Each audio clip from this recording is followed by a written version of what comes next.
to realize that the Bible is not a how-to book, but a here is who book. Here is who Jesus is book. Therefore, when I read it, I'm asking the question, who is Jesus here and who am I in relationship to him? And you might be like, okay, I see Jesus in the Gospels. He's talked about very specifically, but what about the rest of the book if it's all about him? Well, in Genesis, Jesus is the creator and promised redeemer. In Exodus, he is the Passover lamb. In Leviticus, he is our high priest. In Numbers, he is the water in the desert.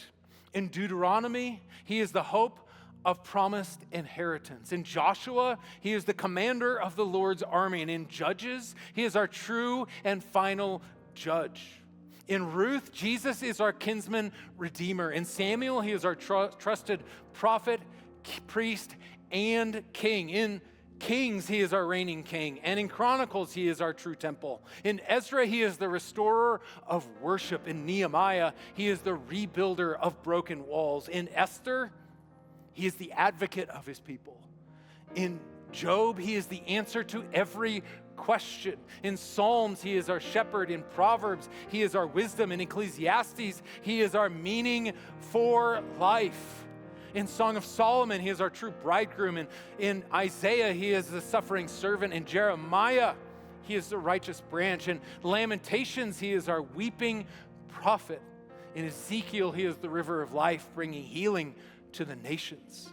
In Daniel, he is the stranger in the fire with us. In Hosea, he is faithful and forgiving. In Joel, he's the Spirit poured out for all. In Amos, he is our burden bearer. In Obadiah, he is the judge of evil. In Jonah, he is the great missionary. In Micah, he is the promise of peace. In Nahum, he is our strength and our shield. In Habakkuk, he is the cry to God. In Zephaniah, he is the restorer of the remnant. In Haggai, he is the cleansing fountain. In Zechariah, he is the pierced sun. And in Malachi, he is the Son of righteousness with healing in his wings. Jesus all throughout the Old Testament. But then we have the New Testament. Jesus does come on the scene. And in Matthew, Jesus is God with us. In Mark, he is the miracle worker. In Luke, he is the God of the outsider. In John, he is the bread of life. In Acts, he is the Spirit who dwells with his people. In Romans, he is the righteousness of God. In Corinthians, he is the power of love and the first fruits of resurrection. In Galatians, he is our freedom. In Ephesians, he is our unity of the church. In Philippians, he is our joy. Colossians, he is supreme over all things. In Thessalonians, he is our hope. In Timothy, he is the builder and leader of the church. In Titus, he is the foundation of truth. And in Philemon, he is our mediator. In Hebrews, Jesus is the author and the finisher of our faith. In James, he is the one who matures our faith. In Peter, he is the lover of our souls. In John, he is our everlasting love. In Jude, he is the preserver of his own.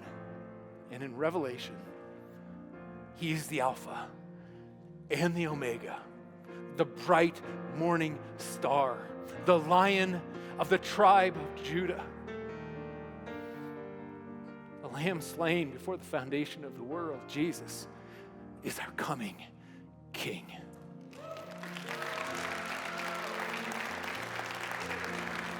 The Bible, the Word of God, has Jesus at the center.